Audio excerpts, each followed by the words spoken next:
Welcome back, football fans. This is Play Action Takes presented by Apollo Media. This is Apollo Media's NFL flagship podcast, and I am here for the Buffalo Bills funeral. It's over.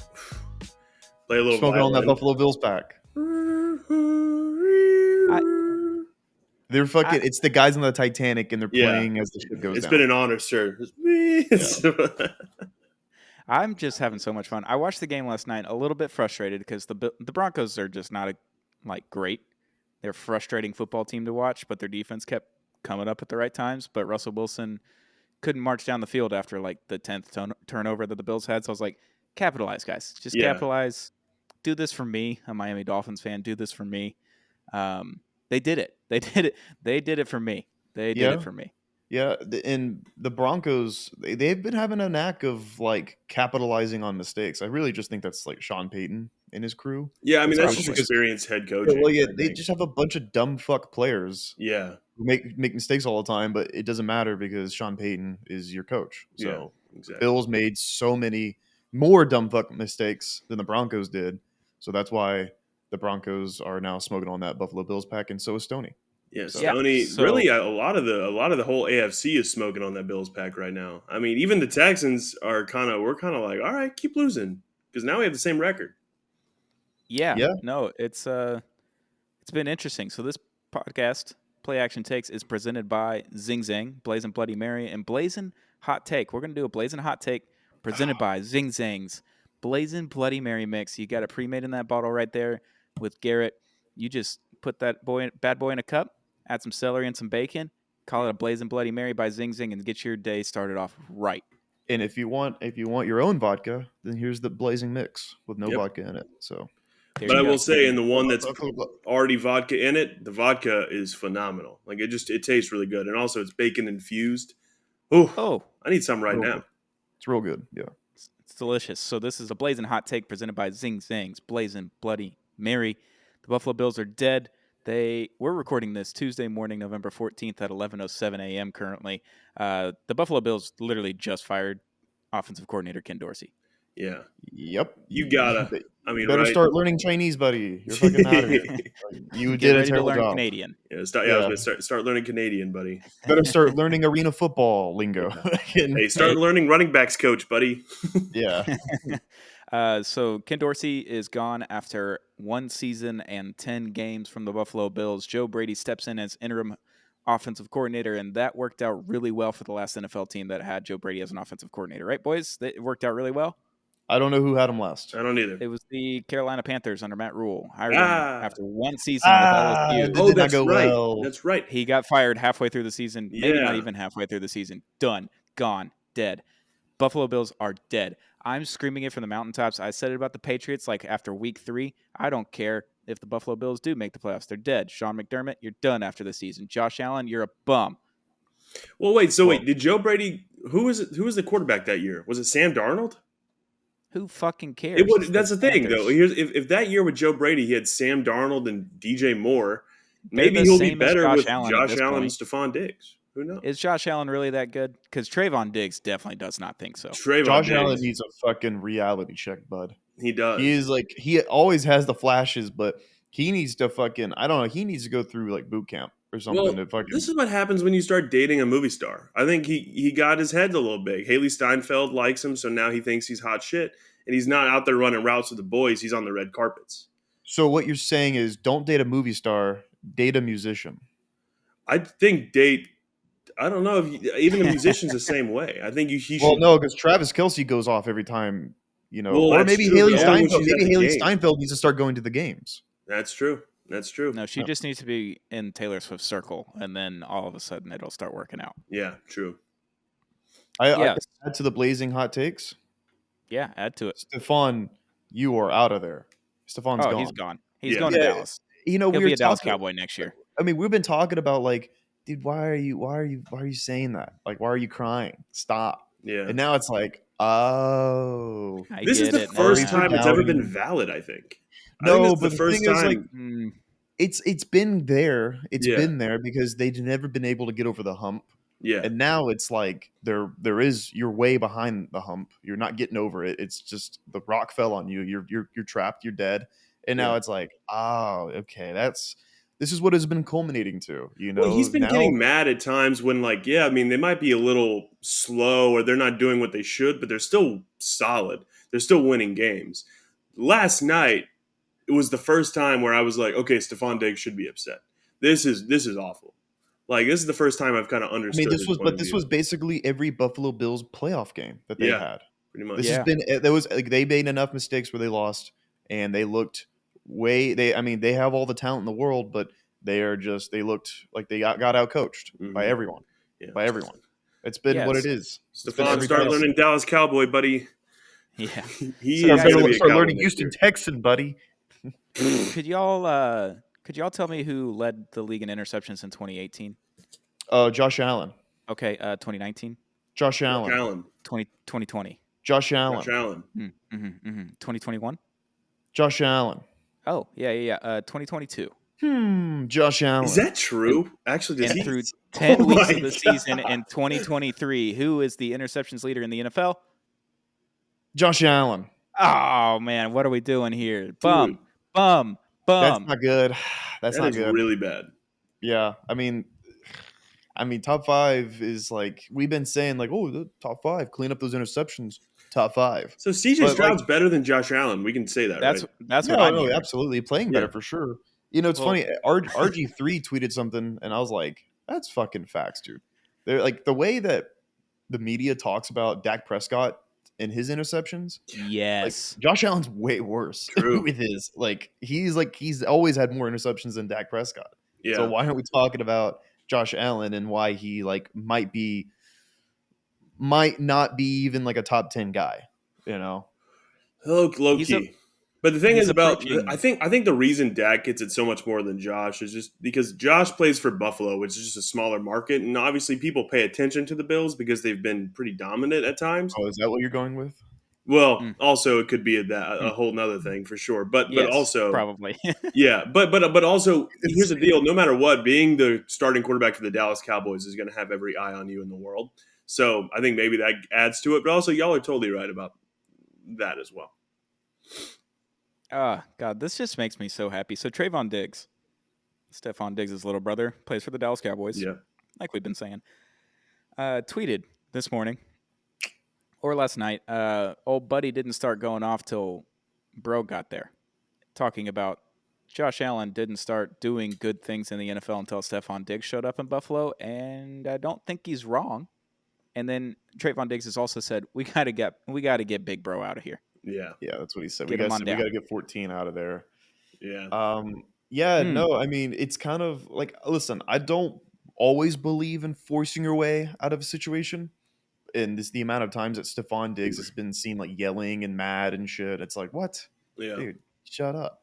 I understand. Stephon, I'm sorry. I'm sorry I doubted you, buddy. I understand. I would be also pissed if my quarterback was out there just slinging it to the other team all the time. He throws so many interceptions.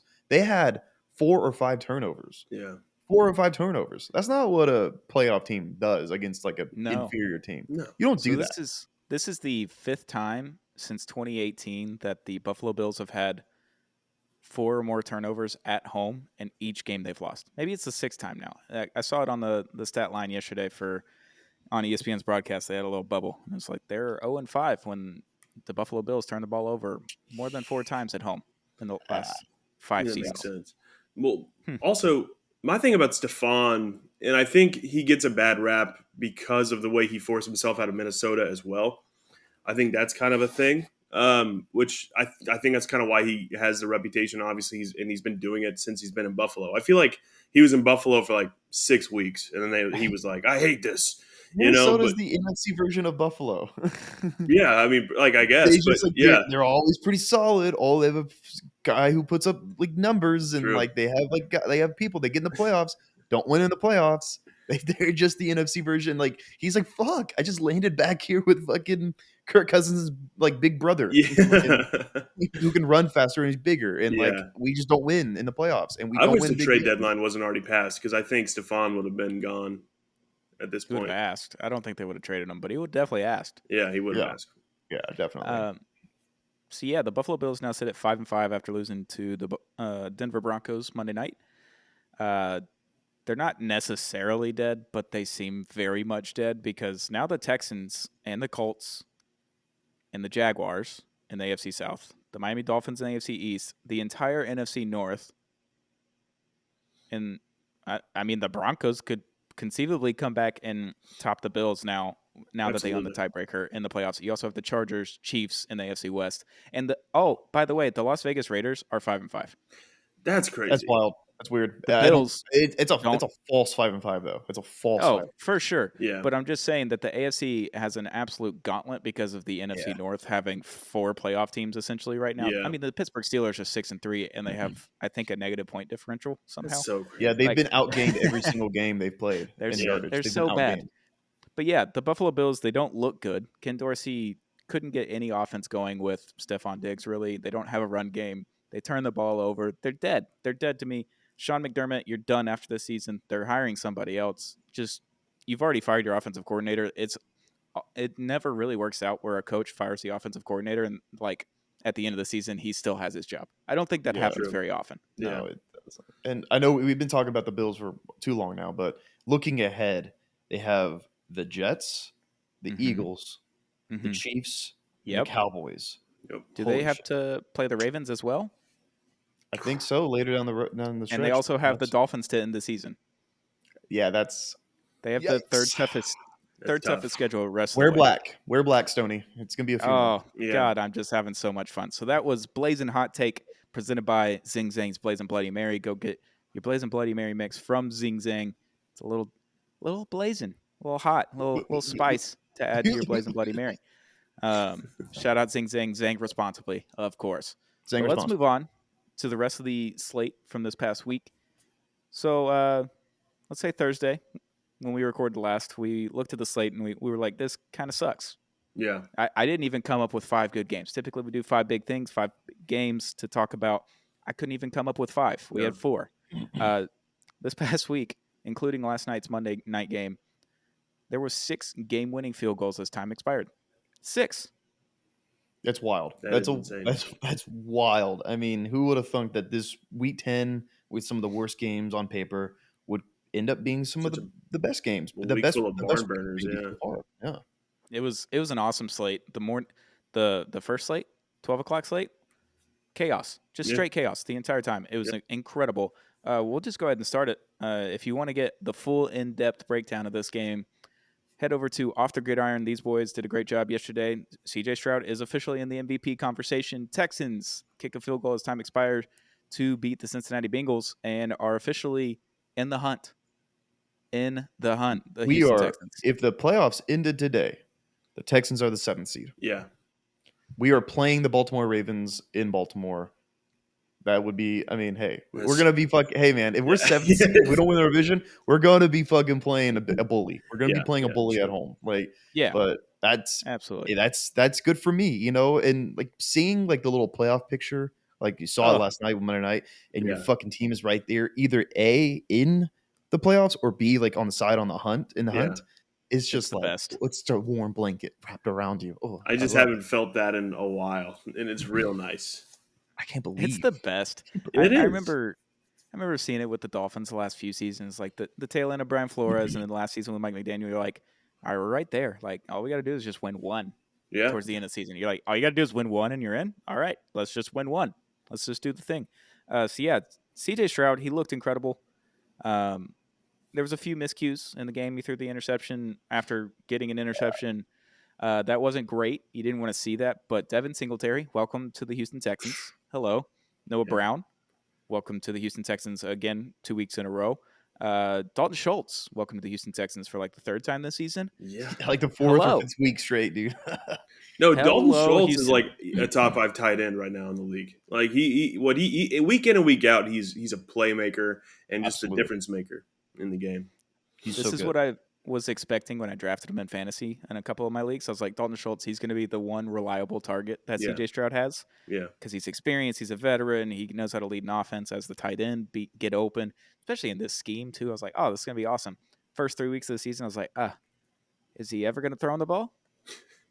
Yeah. Is he ever going to receive the ball? And now he's getting 4, 5, 6, 7, 8 targets a game. Yeah. He's catching around 75 yards. He's getting the touchdowns. Oh, yeah. Yeah, this is awesome. Mm-hmm. Yeah. This Texans offense is very fun to watch from an outside perspective. Which was not what impressed. I was expecting coming into this season. I thought the defense was going to be fun to watch. And honestly, sometimes the defense is hard to watch at times. Yeah. But the offense is consistently just exciting, and it's just fireworks. And we were talking about it on Off the Gridiron, but when CJ Stroud drops back and throws a deep ball, we are at the point now where if it's incomplete, we're surprised. If no one's there to catch it, we're like, oh shit, I didn't expect that. He's just always finds someone open, and it's so fun. And it's he's always crazy got like that a plan. He's always like reading the play. Man, I was told he was stupid. That guy's not fucking stupid. That's like one of the smartest quarterbacks I've ever seen walk the earth, dude. So, he's not a test taker, Garrett. He plays football. So which is hard. It which is a hard quote in retrospect, dude. It's like, what? On that front, my dad was in town this weekend in Dallas, Texas. So we were at lunch watching the first part of the games before they got on a plane to go back home. And it's going through. It's on NFL Game Day on NFL Network or whatever in the restaurant that we're at. So they don't have Red Zone. Yeah, come on, guys. Like, let's get the YouTube TV going. Figure it out. Red Zone. But Texans was on a singular TV by itself. So we were kind of looking up every once in a while, checking that one out. And early on, first drive of the game, second drive of the game, something like that, CJ Stroud just throws a seed to Dalton Schultz 20, 25 yards down the field. It was in the first quarter. It was on a rope right where Dalton Schultz could get it. And Dad was like, I thought he was an Ohio State quarterback. And he doesn't listen to the podcast. He doesn't do anything. Like, he's not online. Yeah. He's like, I thought he was an Ohio State quarterback. And I was like, funny you should say that. I've been talking Breaking about that all season. Break the mold. That's what great players do. Yeah. So CJ Stroud with about a minute and a half, minute 20 something left in the game, leads them back down the field. And as time expires, the Texans beat the Bengals. So if you want more on that game, head over to Off the Gridiron. Subscribe to our YouTube. It's all over there. We're going to have clips, podcasts. And Garrett's got something to say. Yeah, I do. Just looking ahead for the Cincinnati Bengals. Obviously, we didn't talk about this in Off the Gridiron. They have Baltimore, Pittsburgh, Jacksonville, Indianapolis, Minnesota, Pittsburgh again, Kansas City, and Cleveland to finish the season. And they're 5-4 right now. Now, are we going to be talking about the Bengals potentially missing the playoffs? I've seen better games out of the Bengals against better teams than I've seen out of the Buffalo Bills against better teams, I think. Like, the Bills' one really good win is against the Dolphins. Yeah. But the way the Bengals beat the 49ers, like... That was a really good win, too. Yeah. I can see them. They had a bad game. I think the Texans are really good. I think that's a problem. I think that was the problem. And they control their own destiny. You beat the Ravens. You beat the Steelers a couple times. Like, you've basically just knocked them out, and you take their place in the NFC North. So I could see it that way. Yeah. So I'm not as worried about the Bengals, but they are on the radar. They're on the worry radar. Yeah. They're on my worry radar because I mean they started off slow. Slow starts can kill you like that because now you have a gauntlet in your division for the rest of the year, and also you have teams like Jacksonville. That's not an easy game. I know the 49ers just took care of business, but it's not easy. Yeah. Then you have Kansas City. That's never easy. It's like, and going into this short week against Baltimore, Thursday Night Football in Baltimore. Baltimore is also good, and they're trying to win. They're controlling their own fate. I'm worried about the Bengals. I'm worried like they might miss the postseason. I'm not worried about them. I think they're going to make the postseason. But I think like what Stoney said, I think this game really just says more about the Texans. I think the Texans are really good, and I think everyone who has to play the Texans going forward is going to be very worried. And I think the Bengals, now we'll see how they keep going because, like you mentioned, the rest of their schedule, they got that their division is crazy stacked, especially that Browns team. That Browns team is kind of ridiculous. But I'm interested to see how it plays out for them, but I'm not worried about them. Yeah, we'll see. We'll keep an eye. We'll keep an eye on the Cincinnati monitoring. Bengals. They're under my surveillance. Yeah. Maybe not yours, but they're under my surveillance. Moving on to the other AFC North matchup, the Browns kick a game-winning field goal against the Ravens after having a wonderful drive towards the end of the game and missing the extra point. They get the ball back. They kick a field goal as time expires. In the first half, I was like, the Browns stink. We said it in the group chat. Deshaun stinks. The Browns stink. Which is They're true. dead.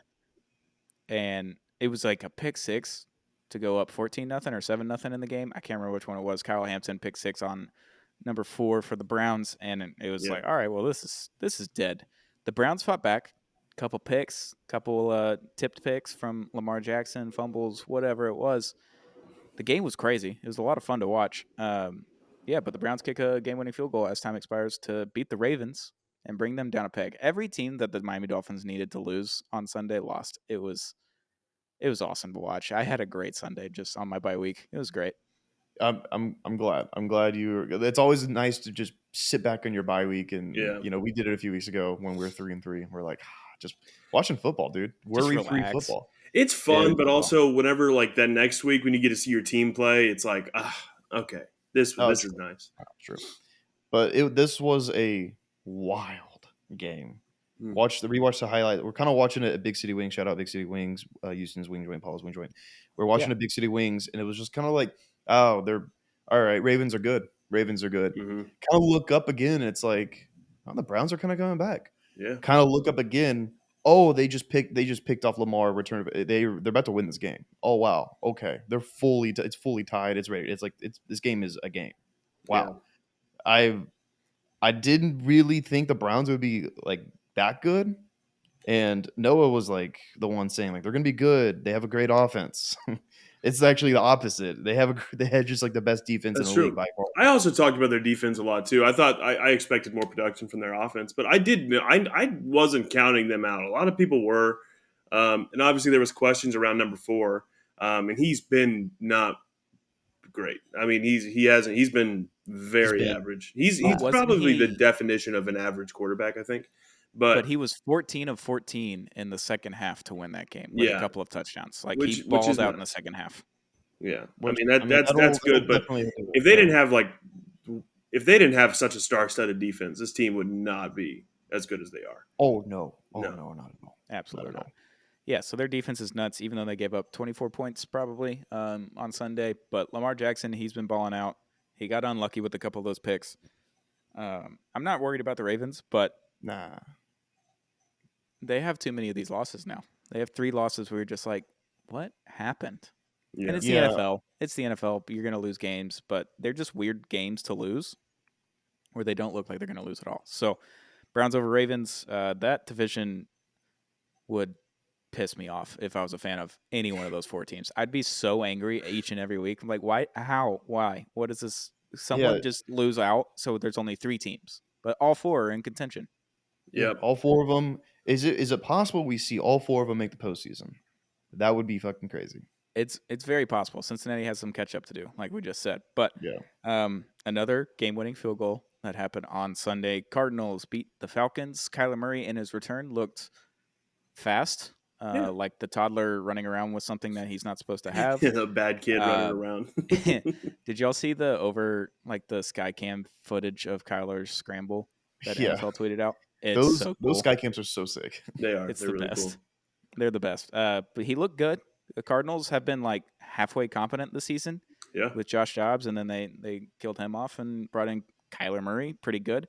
They're not bad. They're not good, but they beat a Falcons team where Arthur Smith looks like he might be on his last legs, maybe. The Falcons are such fucking frauds. I can't believe they've mustered up 4 games, one including us. Yeah, that's ridiculous. They're so bad. They're so bad. They have like a QB carousel now. They benched. I don't know if he got injured or not, but Desmond Ridder finished the game for the Falcons on Sunday, and it's just like I can't believe they won 4 games. I can't believe at one point they were like people were like, oh wow, they could be a playoff contender. Oh wow, they're so bad. They're terrible, and they're still probably going to win the division, so they will be in the playoffs. They won't. They're just the most boring team. Like even when the Texans played them, I was like, y'all are so boring. Everything about you is boring. And you have Bijan, who is definitely the most fun part of their team. And then up until this week, they did nothing with him. So then it was like you don't even get to watch Bijan.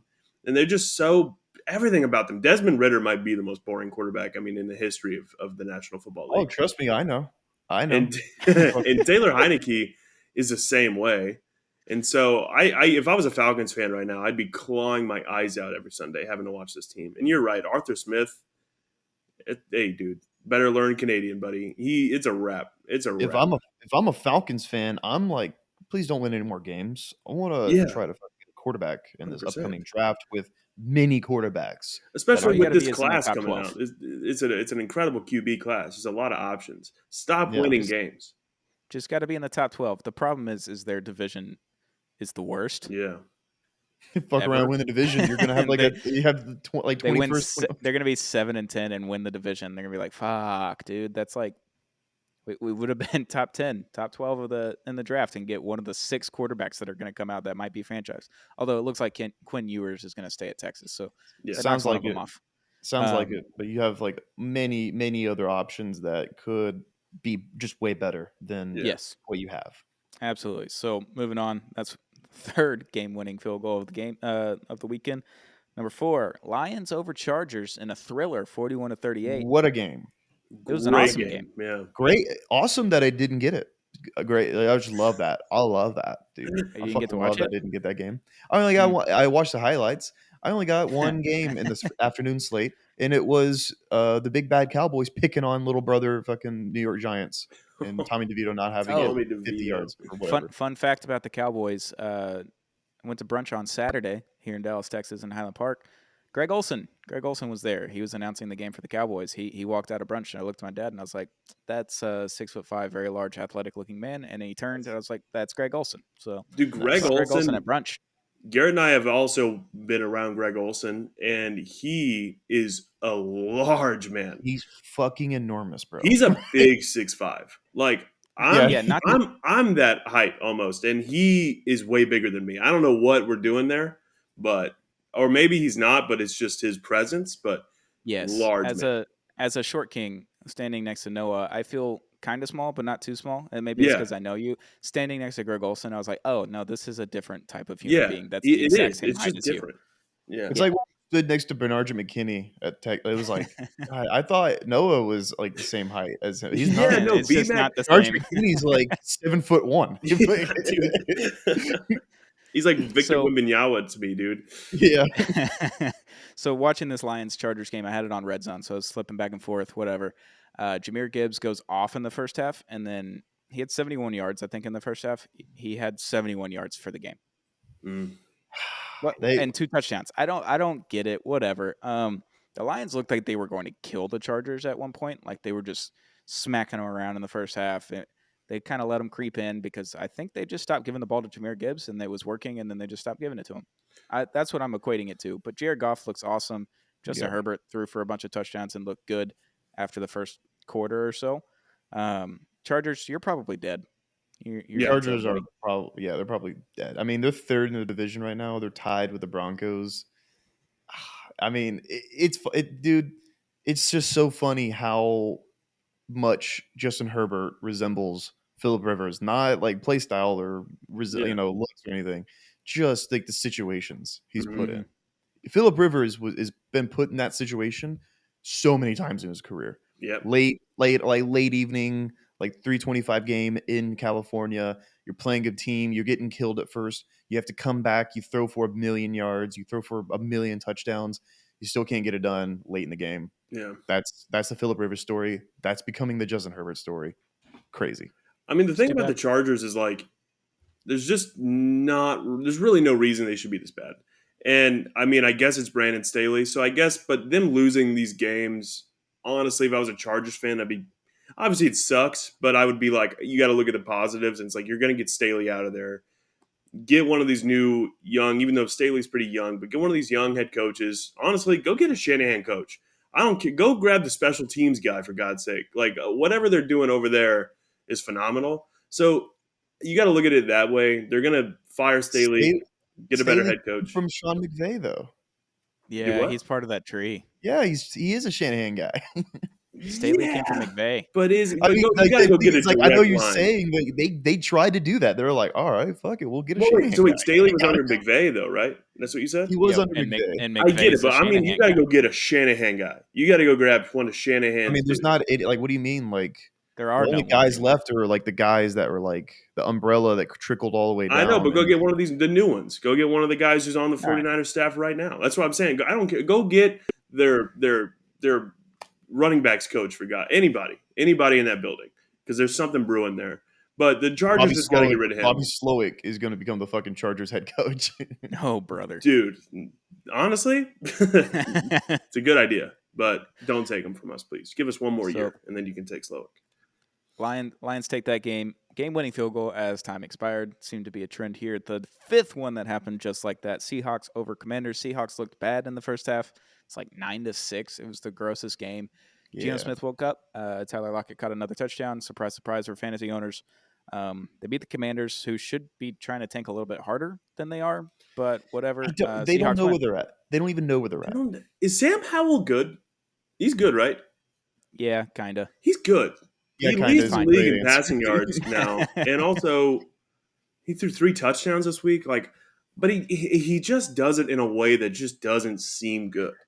I don't know. It's really confusing. Everything going on in Washington right now is very confusing to me. It's probably the Commanders' effect. Yeah, that he doesn't look good. Like if you put him in a different uniform and he does these things, you're like, yeah, Sam Howell's good. Yeah, that's true. That's true. Any quarterback who plays for the Commanders, you're like, you're not good. No, you're not. Probably And not. then they go somewhere. It's like, oh, they're good. Yeah. Also, just got word. Beep to boop. Josh just told me that Sam Howell is the number 3 fantasy quarterback. this Yeah. season. Yeah. That's he's wild. doing- Who would have he's doing thunk that things. by week 11 he would be the number 3 fantasy quarterback? Yeah, He leads the NFL in passing yards right now. that's insane. That's Impressive. weird. Is that the Eric Bieniemy effect? I don't know. Should Eric Bieniemy be the head coach of the Chargers? I don't know. I just don't. Dude. The Commanders are so confusing to me. Honestly, I think Eric Bieniemy probably finally gets his head coaching job after this year because they're not good. The Commanders aren't good, but they're doing what he's doing with Sam Howell and figuring that out the way he has. That and because people always, he has Mahomes, he has Kelsey, he had Tyreek. Now he has nothing, and he's still putting together some good offense. So I think maybe EB with the Chargers is a good idea. Yeah. I mean, we'll see. I mean, he had to get away from Kansas City. So. Yeah. But if you're a Commanders fan, you're looking at this and you're like, okay, we got a quarterback, and now we've got a good amount of picks for next draft. Just load up on some more defense, maybe some offensive line. Your weapons are okay, like Jahan Dotson, Scary Terry, Brian Robinson's pretty good. Like you're fine. Robinson's really good, You're fine on weapon side. Like you can get by with that. Get some offensive linemen, get some defensive help. Maybe something happens next year. I don't know. But Seahawks Brian win. Robinson had a field goal. crazy game, actually. He did. I played him in fantasy, and I am upset about it. I played a lot of people in fantasy this week that I'm very upset about. Dak Prescott being one of them. Big, a lot of points being scored on. Yeah, big week. offensive weekend for sure. Yeah. Yeah, well, my entire team, because I'm a Dolphins fan and drafted pretty much only Dolphins are all on a bye week. I just got crushed in all of my leagues. The Dolphins being on on a bye week was really tough for me in fantasy this week because I played Garrett, which is already one that I want to win. You know, that has playoff implications. Tyreek, I really could have used him, but I had Trevor Lawrence who got me 4 points. Derrick Henry got me 3 points. Saquon got me 7. My team on paper stacked, but it just doesn't. They none of them did anything. Pissed me off. Skill issue on your part. Tell them the score. Moving on. What was the score? I will tell you the score. Take your shirt off. Take your shirt off and tell them the score. The score was 171 to 95. Mm-hmm. Yeah, no, I saw. It was gross. Yeah. Seahawks over Commanders, game-winning field goal number 5 of the weekend, and we already went over Broncos. They kick a game-winning field goal because they had 12 men on the field. Shout out to Damar Hamlin. You've now officially lost the comeback player of the year because of that one play. Your first play of the year turned out to be the game-losing play. Yeah. That's a bummer. They're going to take those jerseys down in the ambulance. Oh, brother. So that's 6 game-winning field goals as time expired. That is Play Action Takes presented by Zing Zangs, Blades and Bloody Mary Mix. The Buffalo Bills are dead. We are rejoicing. We're at their funeral right now. That was a great week of football, boys. That was. Sure was. I feel especially good as a Texans fan. So, being a Texans fan feels real nice. Go check out Off the Gridiron for more Texans talk because me and Garrett had a really good time shooting that episode. Oh, Absolutely. we were firing on all cylinders on that one, dude. Yeah. So if you haven't already, hit that subscribe button, like it, comment. Tell us what you think the Texans-Dolphins AFC Championship game is going to be like in Miami. It's going to be awesome. I think it's going to be awesome. It was a what? Who's going to play? The Texans and the Miami Dolphins in Miami. Dude. I would shit, piss, and cum all at the same time. Stone. Yeah. If that game happens, we're all going to Hard Rock, right? Well, I'll definitely be. No. Decent tickets. Hey, the company card. we're going. I'll go to dude. the tailgate. I will be a menace in the parking lots. I don't care. And you know what? Honestly, you could drop 70 on our heads. I don't give a fuck, dude. Our rookie quarterback took us to where we've never gone before, dude. I'm having fun, dude. No, Stoney. It's honestly that week. If I see you, it's on site. Like, I'm beating your ass. Like, I don't care. Like, no, dude, I'm kicking your ass. I'll help. Dude. Yeah, dude. You said something in the group chat the other day what made me want to fight you. I don't remember what it was. Probably something about the Dolphins. Yeah, you said something. I said I'm going to fight your tall ass. Oh yeah, I remember that. I don't remember what I said. I don't remember what it was about. I'm going to have to scroll up and look. But this has been Play Action Takes presented by Zing Zang's Blazing Bloody Merry Mix. Shout out to Zing Zang. Zang responsibly. We will catch you back on Thursday afternoon, boys. Let's watch some more football. I can't wait. Oh, it's only Tuesday. We got to go. We got to hurry. Oh, yeah. I think he's good. I don't know. Sorry, man. It's only Tuesday, dude.